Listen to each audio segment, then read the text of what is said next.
Hello and welcome to Kauai Health's monthly community webinar. We're joined today, like every Thursday, by our CEO, Gary Herbst, and we are going to be addressing some questions that have come in.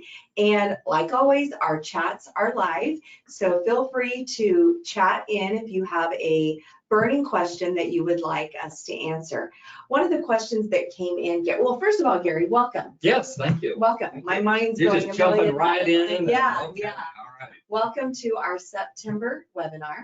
And I was thinking this morning, as I was thinking about this webinar, with your retirement looming, What are you gonna do? I don't know. We're only gonna have a few more of Do these. you want to do like a cutout of me and just prop him in the chair here? No. No, but it's been a good 5-year, Oh my 6-year gosh, run with these. Yeah, that's been great. Yeah. Yeah. But you will have a new partner, Yeah. and Yeah. I hope we don't lose any momentum. And Yeah. yeah, obviously you'll be introducing a new CEO to our community, and Yeah. we still don't know if that will be somebody internally or externally. So, well, why don't we just start off with that, since we're talking about it and it was on our list. Sure. So where are we at in that process? Yeah, so as you might expect, I'm kind of purposely, sitting on the sidelines. So Diane Cox, who's our Chief Human Resources Officer, is kind of leading the whole effort. She is working with a gentleman by the name of Mike Dugan from Peak Recruiters. We've worked with Mike over the last several years, and he's put a lot of very important positions in place. He brought our Chief Medical and Quality Officer, Dr. Stepanacci, to us. He brought Shalene Pete, our new Chief Nursing Officer, to us. So we've had some real excellent placements of executives by Mike. So the last time I talked to Diane and Mike, they indicated that they've been receiving dozens of applications and letters of interest. We have a couple internal candidates that I'm aware that have applied for the position, and apparently many external candidates. Mike Dugan has a very rich, deep database of people that he knows that are out there in the industry and might be looking for a new opportunity. And so he's been really over the last 2 months, July and August, about sourcing candidates. And then it's my understanding that they'll start interviewing candidates here in September, which is just a week away. So, so yeah, I think things are kind of moving along. So your announcement was June 30th Yes. of next year, but then you also said if they hire someone sooner, you will ride off into the sunset, the retirement fund, we'll say it that way. Yeah, my current contract with Kauai expires on June 30, 26. It was actually 2 years ago, June 30 of 24, that I let the board know, because I exercised my option to stay an additional year, because originally my contract was expiring on June 30, 25. But I had the option to go another year, and I decided to exercise that. So the board has known for some period of time that I would be retiring upon expiration of that final contract, which is June 30, 26. But oftentimes it can take 9 months to a year to recruit a CEO. They want to be very purposeful and mindful. And but I told them, if they're fortunate and they make a decision sooner, that I definitely want to support the transition and the board's new selection. And so it's quite possible I'll be retiring January 1st of 26. So, which is just fine. And I think my wife would actually look forward. And that would be at how many years? Gosh, it'll be 34 years on April 1st, 2026. Okay. So, okay. Yeah. All right. Long time. It's been a good run. Last night you gave a retirement celebration plaque, celebratory plaque to a 30-year employee. Yes, Angie. Angie has been the food coordinator for a number of years at our Kauai Kids Center, the Kauai Health Kids Center. And so she's been taking care of the food and nutrition needs for just probably thousands of children over the years. Angie also, I see her often at the convention center working there and environmental services.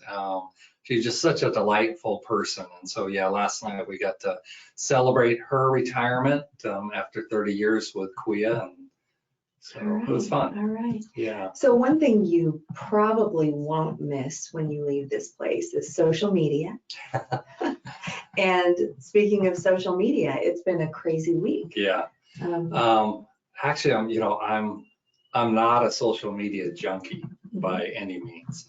I do not have a Facebook account. I do not have a Twitter or X. It's not called Facebook It's anymore. it's Facebook, Instagram. Oh, X, Twitter. X is Twitter. X is Twitter. Okay, so I don't have any of those accounts, but I get a lot of feedback from people like Deborah and others that do, kind of surveil social media. It is important that we understand what our community is expressing to us, good and bad. We always say that, the feedback from our community for us to continue to get better is really important. So yeah, this was a lot of activity this week. The big story was a social media post was posted, I guess, on Facebook, and there's an organization called Visalia Stringer, who I'm aware of the name. I don't know really the substance behind it, but it was a social media post on their platform or their website informing the public incorrectly that Kuya Health was ending its trauma program and its general surgery residency program. What that stems from is, so Kuya Health contracts with many, many different physicians and medical groups. And the reason we contract with, because California is one of a handful of states where hospitals are not allowed to employ doctors. It's called the Corporate Practice of Medicine, which was instituted back in the 1930s. Physicians in California were worried that hospitals were exerting too much control over the practices of physicians, directing them what they could order, what procedures and medications and things like that, and that they were sacrificing quality and safety of care in pursuit of profits. And so they convinced the California legislature to prevent that from happening through this law. And again, there's about a handful of other states in the United States that have similar laws. But for the most part, physicians across the nation are employees, just like we are. So we have been contracted with a medical group by the name of IQ Surgical Associates for the last approximately 11 years. And so you probably have never heard of IQSA, but you may be familiar with some of their physicians. So Dr. Sebastiano Casaro, Dr.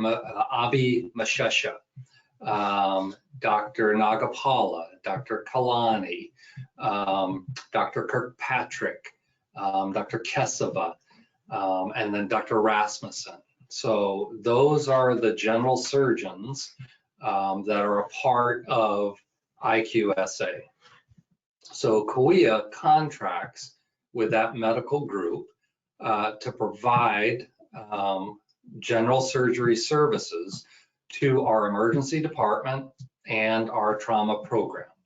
And the name of our program, there's an acronym, ACTSS, ACTSS, which stands for Acute Care and Trauma Surgical Services. So that's our ACTS program. So anytime a patient comes into our emergency department that has experienced a trauma or comes in with a hot gallbladder or needs an appendectomy or some emergency surgical procedure, general surgery procedure, then we have these physicians from IQ Surgical Associates that are in the hospital, for 12 hours a day or are on call and will physically respond to the hospital within 20 minutes. So that's that program. These same physicians also are the physicians that run our general surgery residency program, our graduate medical education program for general surgery residents. And so over this 11-year period, generally every 3 years, we enter into a new contract with them. As a district hospital, as a public hospital, generally the longest any of our contracts can be with any of our, not just physician groups, but a lot of times vendors, supply vendors, pharmaceutical vendors, things like that, can only be 3 years in duration. And so we've been continuously entering into new contracts or renewing new 3-year agreements with IQSA for the last 11 years. Unfortunately, while both parties have been working diligently over the last year to negotiate a new 3-year agreement with the group, we have not been able to come to an agreement. We have not been able to come to terms that work for both parties.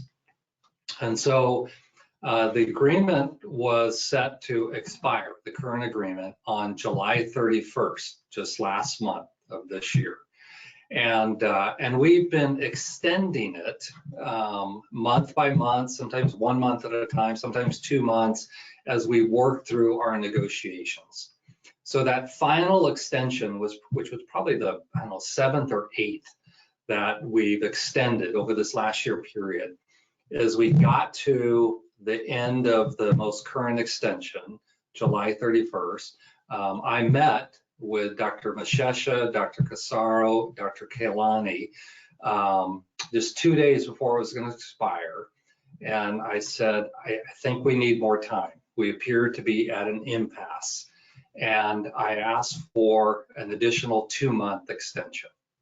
And I know that they've been very frustrated that it's been extended so many times, but we've been trying to reach agreement.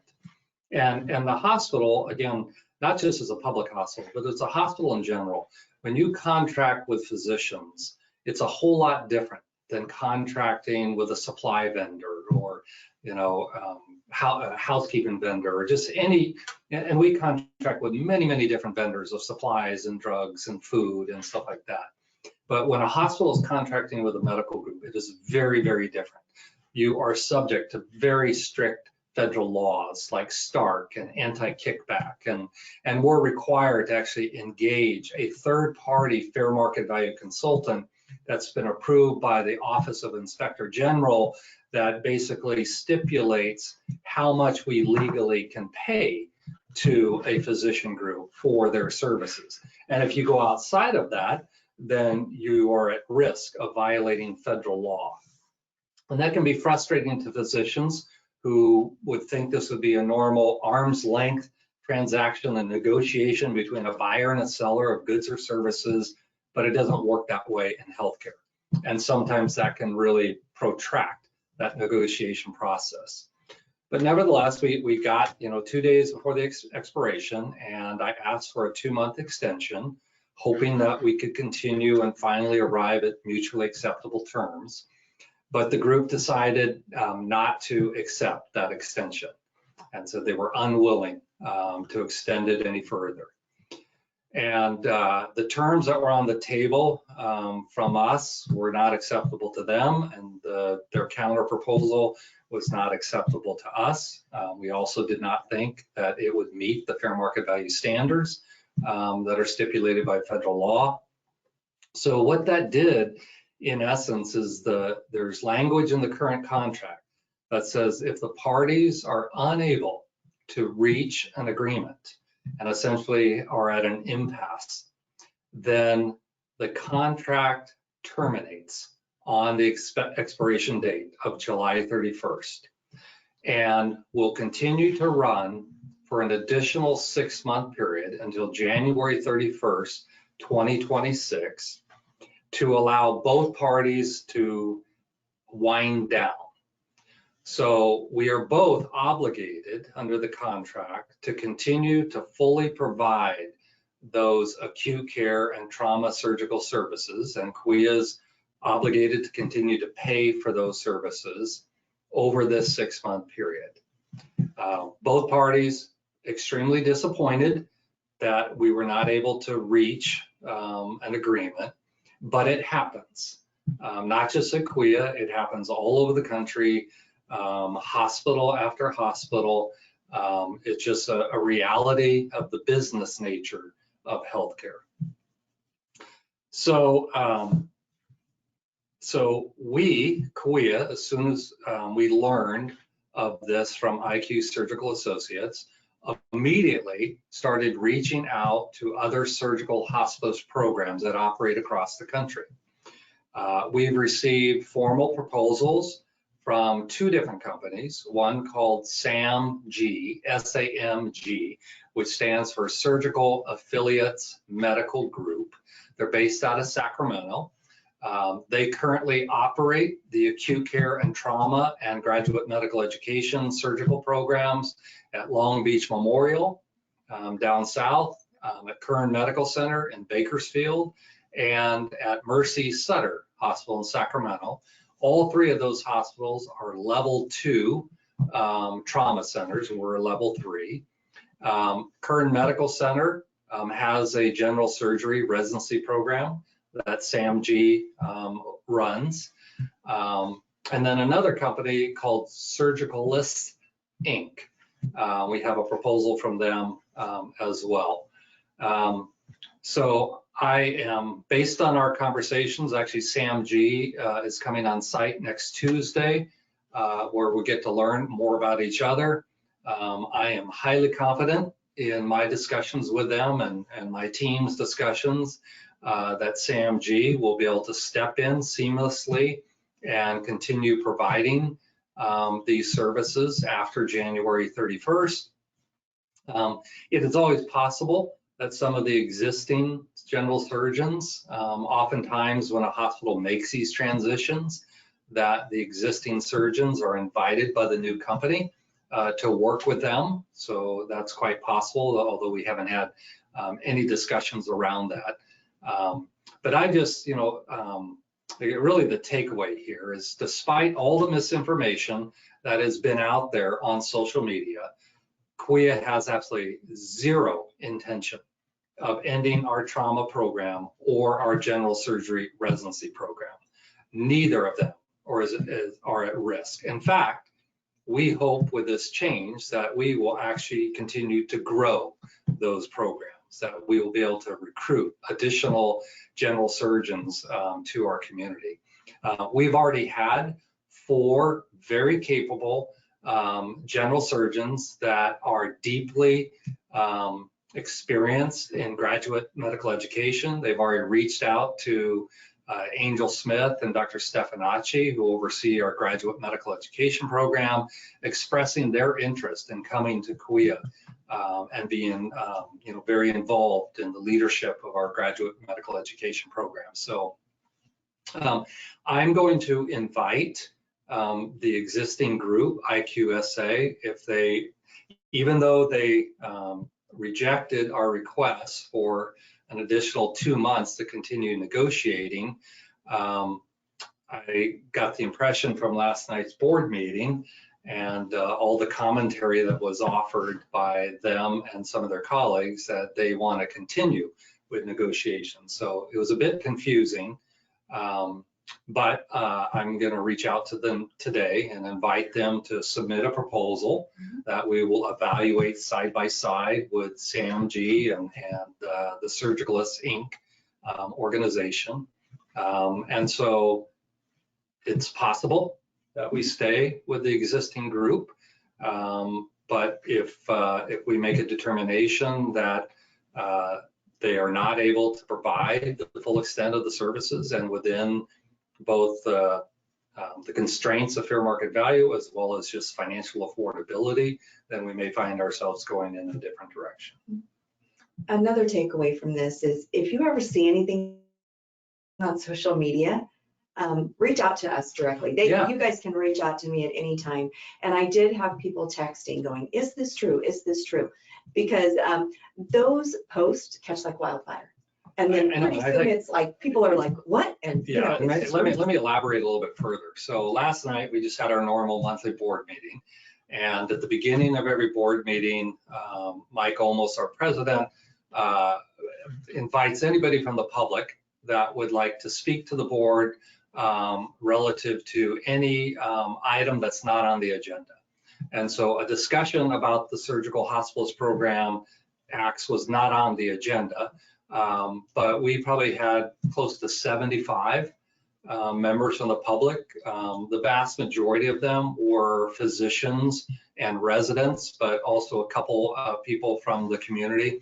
There was about 15 people that came up to the podium, and they were each given up to 5 minutes to express their comments to the board. And they were all there to support IQ Surgical Associates and to express to the board you know, the importance of our trauma program, the importance of our graduate medical education program, to praise the skill and the work of IQ Surgical Associates. And so they all had that opportunity, but most all of them were imploring the board to come to terms with IQ Surgical Associates, to conclude the negotiations so that this stays in place. And so it was just a bit confusing that that's what they and all of their supporters were asking the board to do. And yet, when we asked for 2 additional months to continue those negotiations towards that end, the group rejected that. Mm-hmm. So I don't know if they've had a change of heart, have decided that, no, we want to continue the negotiations after all. So I will, again, I'm going to reach out to the leaders of the group later today to better understand what they would like the next step to be. So. Okay, thank you. How are our efforts going in recruiting urology and replacing Dr. Rosenberg? Yes, and shoot, I forgot. I reached out to Kevin Bartel. Kevin oversees our surgical service lines and our urology clinic. He and Jag Bath, our chief operating officer, really oversee all of the surgical services here and all of the specialties like urology and orthopedics and cardiac surgery and so forth. And so Kevin shared with me that in the short term, so we are recruiting. In fact, we have a female urologist that is now working with us, that is on site.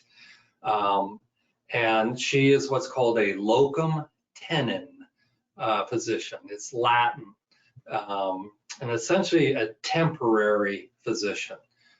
So it's a lot like a traveler nurse, where you contract with a company or directly with an individual physician to come provide temporary services to replace somebody that might be on vacation or ill, or you've lost somebody that's left, like a Dr. Rosenberg, to help support you while you're recruiting for the permanent replacements. So not ideal, but we've had a lot of success. We have a number of locum tenens that support Dr. Shelley Banzel and Dr. Fred Mayer in cardiac surgery. And so our intent is to bring on anywhere from 3 to 4 locum tenens urologists. The difficult thing with them is that oftentimes they're only here 1 week at a time. And so they will come here a week, then they'll come off and the next locum comes on. And so you don't have like the continuity you have with Dr. Rosenberg, who's permanently in our community, or like a Dr. Joseph Ford. Or so it's not ideal, but we've got to fill this vacuum that's been created by Dr. Rosenberg leaving. And so we have 1 locum here now that is covering the clinic 5 days a week, and then also covering urology call for the emergency department on weekends. And so we have other urologists that are going through the credentialing process to gain privileges, because you still have to have privileges granted by the medical staff and by the board to work here, even in a locum tenens capacity. But in the meantime, we continue to recruit aggressively for permanent urologists to join us.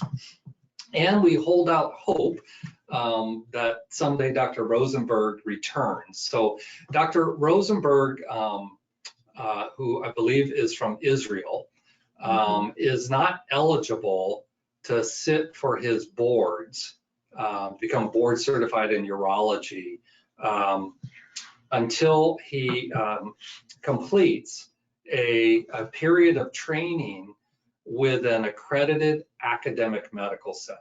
So that's why he's associated with the University of Southern California and Dr. Indy Gill and the Keck School of Medicine. So that's how Dr. Rosenberg is here. He is part of the USC program, and under the guidance and supervision of Indy Gill, he's allowed to practice here, but he's part of that because of his not citizenship, but his eligibility. And so he'll complete that and sit for his boards, and may decide that he's going to come back to Visalia. I think he loved it here. I know his patients loved him. The staff loved him. We really would like to see him come back, but he needs to complete that process. Right. Okay. All right. Thank you. So the CSU, Crisis Stabilization Unit for pediatrics or adolescents, so yeah, transitional. So child and adolescent. So we take all the way up to age 21, which certainly is an adult, but in a licensed crisis stabilization unit for children and adolescents, we're allowed to go up to 21. We do have to segregate the populations between the 18 and 21 are in one section of the CSU, and then children below 18 are in a different section. So they're in the same building, but they're very carefully separated. And so we continue to complete the final touches on that CSU. We were hoping to have it open by October. Might take us a couple months longer to recruit all the required staff. We have contracted with Dr. Corey Jakes. So Dr. Jakes oversees our Child and Adolescent Psychiatry Fellowship Program. Also very, very involved in just our child and adolescent psychiatry services that we provide in our Exeter clinic and our Lindsay clinic. So Dr. Jakes was with a different group called Precision Psychiatry, who runs all of our adult psychiatry services as well as our adult psychiatry residency program.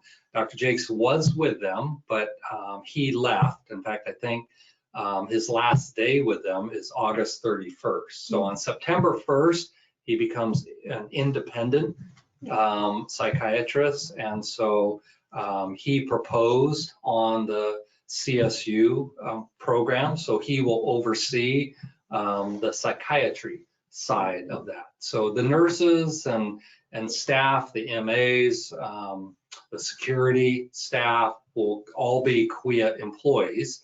That will be a CWEA licensed facility. But as I explained earlier, instead of hiring Dr. Jakes as an employee, we must contract with him to provide the psychiatry services there. So I'm thinking, closer to probably the end of the calendar year, but we're very excited about it. And this location, if you're familiar with Visalia, it's down near the Oval in the old Boy Scout building. Yes. On Northwest 3rd Street. And so this will really take children out of our emergency department. So it will clear up that impact that we've had there, and it will take them right to that stabilization unit. It's a 23-hour. Yeah, it's, I wish, in retrospect, I wish we had the full continuum of child and adolescent psychiatry services. It's not that we put the cart before the horse, so to speak, but because these children are coming to the emergency department right now without medical problems. They're coming with acute psychiatric problems, but they're intermixed with all the adults that are there because they're sick and injured, but also might be having a psychiatric issue as well. So the CSU will only care for psychiatric crises events or situations. But we can only house them in that facility for 23 hours and 59 minutes. So just 1 minute shy of a full day, 24 hours. But the question is, so where do they go after that? You know, what if they're not through their psychiatric event? Do we take them back to the hospital ED and continue to care for them there? Hopefully, we have resolved the immediate psychiatric need and we can plug them into our outpatient child and adolescent psychiatry services. But I think I've shared with you in past huddles that we received a very sizable grant from the state to build a new 22-bed inpatient child and psychiatric unit that will be located out at our mental health hospital on Acres. I would love if that was already in place, because that would be a natural, if a child still needed ongoing, you know, inpatient acute psychiatric care, we would transfer them from the CSU to that unit. That unit probably won't be available for at least 1.5 years, maybe 2 years. So in the meantime, we may have to have kids come back temporarily to the ED. Ideally, we plug them into an outpatient program. So when we talk about crisis stabilization unit, the mental health facility, Dr. Jakes came out to our emergency department advisory council in the last week. And the question was asked, will local children, you know, get preference to, will they be, I don't know what I'm looking for, will they have the ability to go to our local mental health hospital once that is completed? Because the fear is, you know, there is such a shortage of mental health facilities for children, right? And they come from all over the state, and we can see it's really easy to picture our mental health hospital being filled completely with children from all across the state. Yeah, no, you're right, because we send children out of our emergency department all over the state because we don't have a child and adolescent inpatient unit. So you're absolutely right. As soon as word gets out that Kauai has a 22-bed psychiatric unit that's staffed with child and adolescent psychiatrists, we're going to become a major referral center. So we will do everything we can to give first preference to Tulare County children. But now I will say our adult facility is a 63-bed facility. And we currently run an average daily census of 48. The vast majority are from our community, from our county. Do we occasionally take in a referral from out of county? You know, it's likely, but we still have capacity, but we really don't market it to other communities. We do have contracts with Fresno County, Kings County, Kern County, because the county becomes the payer under for mental health services. So it used to be covered by the state through Medi-Cal, but then Prop 63, which was a tobacco tax-based program, that now funds all of the mental health services. So if a patient needs only psychiatric services, not medical services, then they're covered by the county. The county is the payer. And so we have contracts with all the outlying counties in the event that one of their patients ends up in our facility.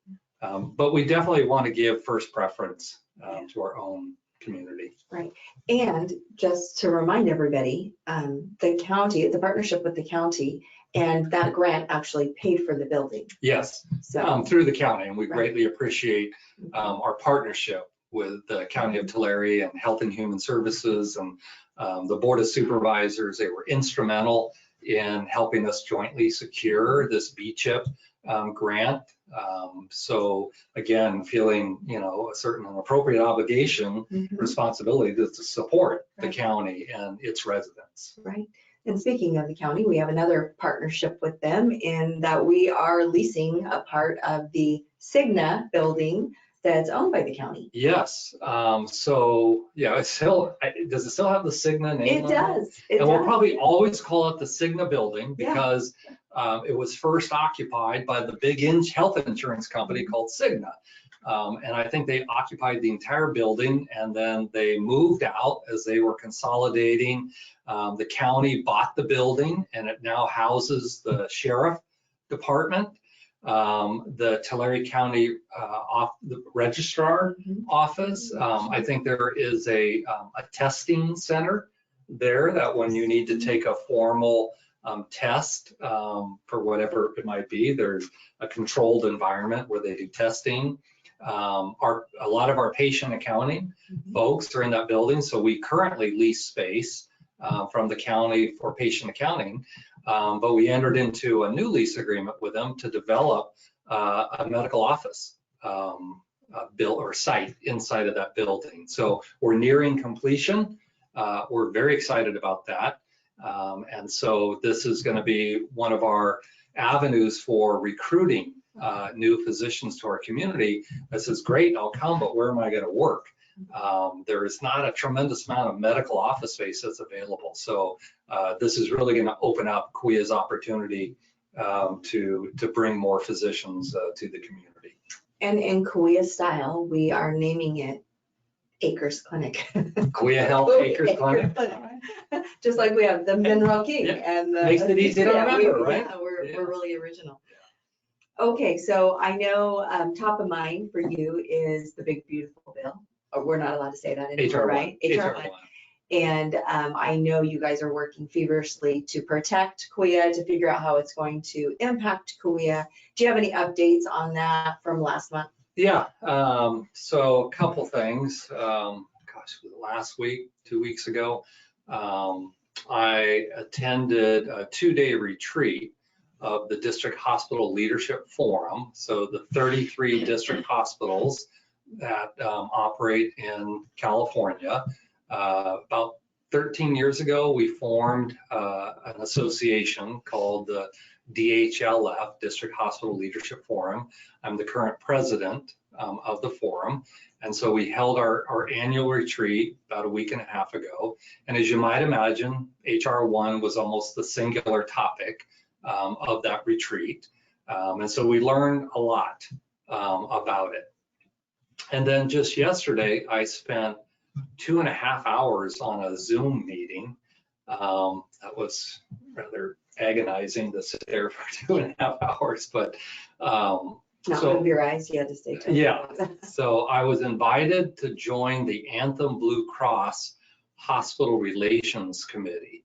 And I was honored to do so. I mean, the CEO of Kaiser and Cedars-Sinai and Adventist Health and Dignity, I mean, all of the big boys, their CEOs are members of that committee. So Craig Wagner, the new CEO at Community Medical Centers up in Fresno, Community Regional Medical Center, Clovis Community Hospital, the Heart Hospital, all owned and operated by CMC.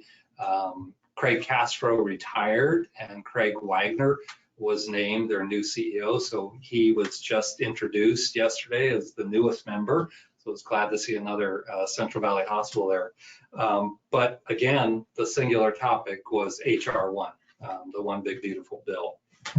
So we're getting more information, but even the chief operating officer of Anthem Blue Cross stated repeatedly that we still have more questions than answers because there's a long journey between the bill that passed the House and then passed the Senate and then was signed by President Trump on July 4th. You now move to the implementing regulations where all the details are fleshed out. And there's still a tremendous amount of work that's going into that, which is why some of them, like the work requirement and the every 6-month redetermination, goes into place on January 1, 2026. And then other provisions of the bill go in 1/1/27 and then 1/1/28.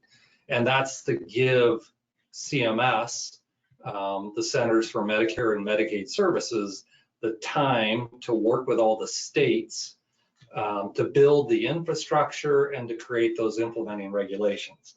I learned yesterday that the health plans and the state also received billions of dollars in funding, new funding through HR 1 to allow them to invest in the technology that will allow them to operate the provisions of HR 1 to be able to, attest that a Medi-Cal enrollee is meeting the work requirement of, 80 hours a month. How are they going to follow that? How are they, the redetermination every 6 months, and unfortunately, California has one of the most archaic, antiquated, systems of any of the states in the country. So I worry that they're going to have, great difficulty implementing this. And so that, the work requirement, the every 6-month determination, that weighs heavily on us. It will impact us without a doubt. There will be people that will lose their Medi-Cal eligibility because they don't meet the work requirement or they failed to satisfy the redetermination process. There will also be people that are covered by the California Healthcare Exchange, Covered California, which gives Californians access to essentially commercial insurance. Anthem Blue Cross or Blue Shield or the other health plans that participate in the healthcare exchange, but the premiums that enrollees pay are greatly subsidized by the federal government, depending if you meet certain criteria and stuff.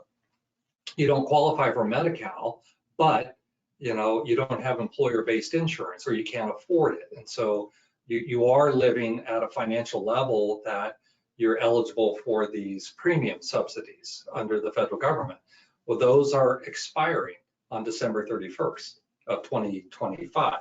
And so there's fear that that will push people off of Covered California and they will become uninsured. And there are people in Tulare County that are covered through Covered California. The thing that's going to impact us most, though, are all of these supplemental Medi-Cal programs that you've heard me talk about.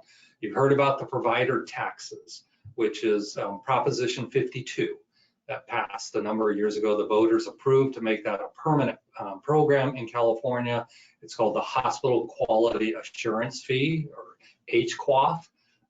All 400 California hospitals participate in that, and the amount of funding that each individual hospital receives is based on your Medi-Cal enrollment. What percentage of your patients that you take care of are in the Medi-Cal program. Well, Cahuilla, operating in the county that has the highest Medi-Cal enrollment in the entire state, 62% of our residents are enrolled in Medi-Cal. About a third of those came in through the Affordable Care Act and the expansion program. So that's a big, big supplemental program. They're also for public hospitals like the UCs, the counties, and now district hospitals. We participate in something called state-directed payments, which is another fully federally funded supplemental payment under Medicaid. So in our fiscal year 26 budget that started on July 1 and will end on June 30, 26, the total amount of these various Medi-Cal supplemental programs equals $136 million. That is a huge part of our revenue. It is, 10 times our bottom line. I mean, it is essential to Cahuilla's operations, and it has continued to grow. back in fiscal year 23, so the year ended June 30, 23, our total supplemental funds were 70 million. So just 3 years later, they have almost doubled to 136 million. So HR1 is targeting all of these programs. While the big hits come in 27 and 28 and beyond, we've now determined that the impact on the current year will be a little more than 20 million. So instead of receiving 136 million, it's going to be more like 116 million. So our executive team, our board, our leaders right now are looking to find an additional 20 to 25 million dollars in our budget.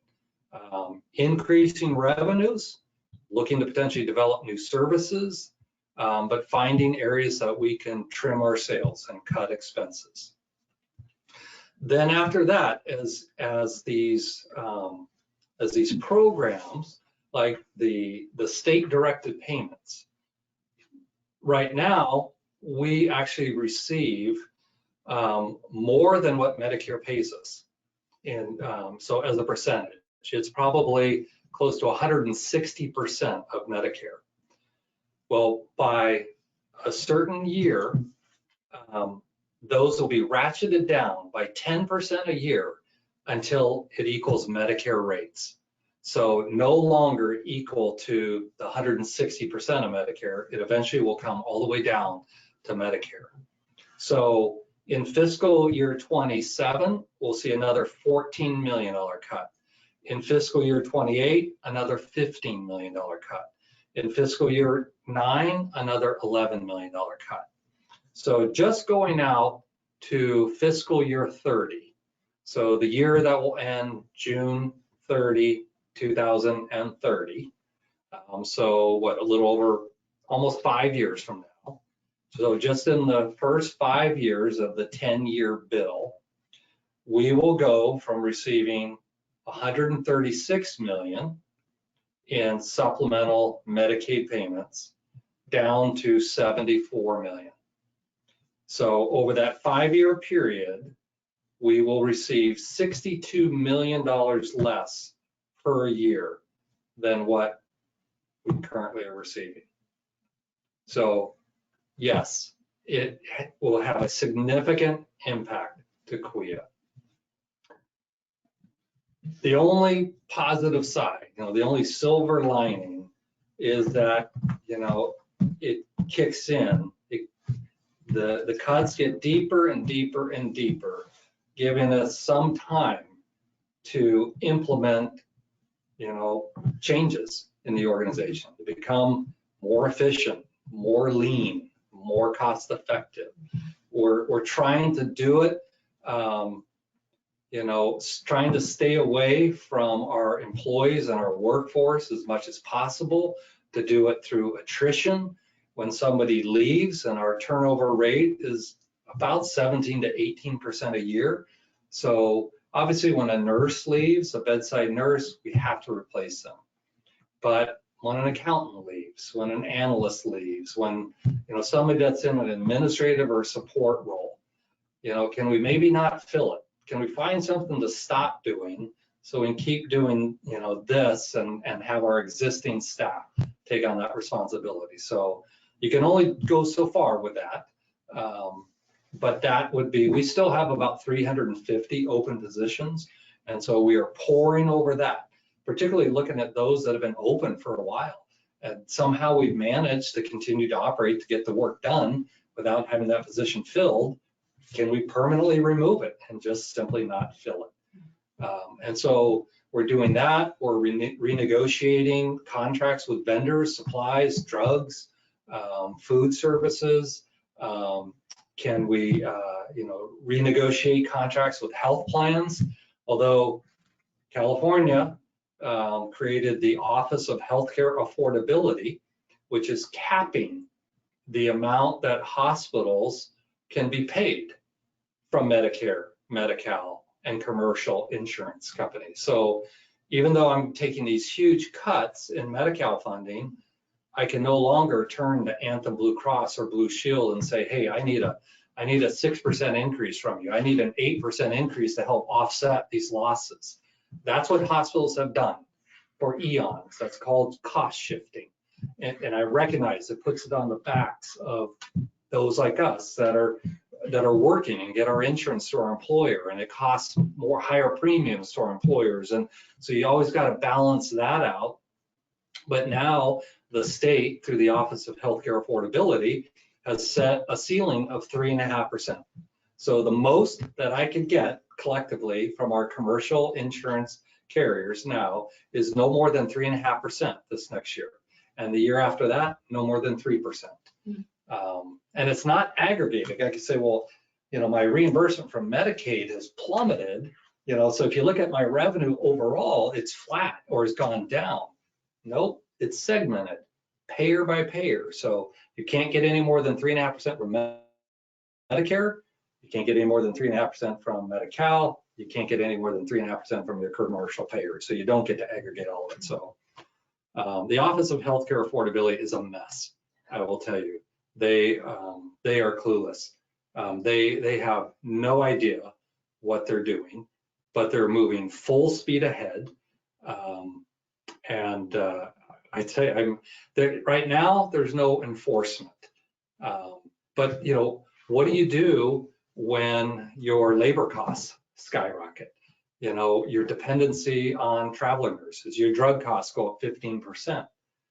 But that's okay. It's okay for the cost of providing care to go up without any constraints. But then what you look for from payers to help cover those costs, you're capped. Right. So I don't know how it's going to work. So we did receive a chat asking if we had received the FEMA funds. And so we haven't. We did. Yeah. Yes. I guess we haven't met since then. Not since then. Just a few weeks ago. Yes, we received $47 million. 2 paper checks came in the mail. It took 3 months to get here, right? Oh, yeah. That was a great day. We deposited them immediately. And what is that? What is that going to be used for? So we've already spent almost 11 million of it by funding our employee 401k plan for the 2024 calendar year. We had budgeted only to fund half of it, 50%. But when we became awarded those FEMA funds, our board took action and said, as soon as those funds come in, we want you to fund 100%. So we did that, and we were delighted by that. Now, the rest of it really is just kind of building up the cash reserves that we've depleted over the course of COVID. I think right now our number of days cash on hand, which is how many days your cash reserves can cover your average daily operating expenses, we're at about 102. Okay. So you may recall that our low water mark was 62 days back in March of 2024 or 23, I think it was. So we're now at 102. To be in compliance with all of our bond covenants, you have to be at least 90. So we have a little bit of cushion there, about 12 days now. So that was, yeah. And that just means if we have no income, no revenue, it doesn't. We could stay open for 102 days. Yeah, that's important for people to know is that if not a single penny of income came in from any of the payers, we could continue to fully operate for 102 days and then we'd run out of money. So, but that's never going to happen. Yeah. We are not going to let that happen. Right. Yeah.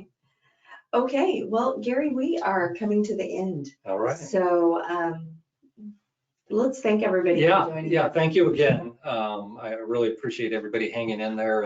And I've heard a number of you, our ambassadors and our community advisory committee members actually posted on social media offering support. And in fact, I didn't read them myself, but well, actually I did. Somebody, Mark Mertz, I think sent me, or Karen sent me an email of about 20 comments that had been made. I will tell you the vast majority of them were very, very positive. We definitely got some snarky responses. But again, I think our public was greatly misinformed about us closing our trauma program and closing our graduate medical education program. Once we posted the correction, Visalia Stringer took that post down right away because they've been duped. They've been given misinformation, so I appreciate them taking it down. But a lot of folks went online and really offered support and complimented the hospital. And I just want to thank any of you that made posts. Thank you for supporting us. Thank you for continuing to be a part of our community engagement initiative and joining us month after month. If you're watching us live right now, Dr. Fang, probably tuning in maybe, or you're watching it later when we post it online. Other than that, I just want to wish all of you a great Labor Day weekend. Definitely be some warm temperatures, although today the high is predicted 96. I think anytime we're under 100, we put a jacket on. Yeah, I know. Get off the sweat. Yeah. So fire up those barbecues and have a great time with your family and friends. And we'll be back in another month. Thank you.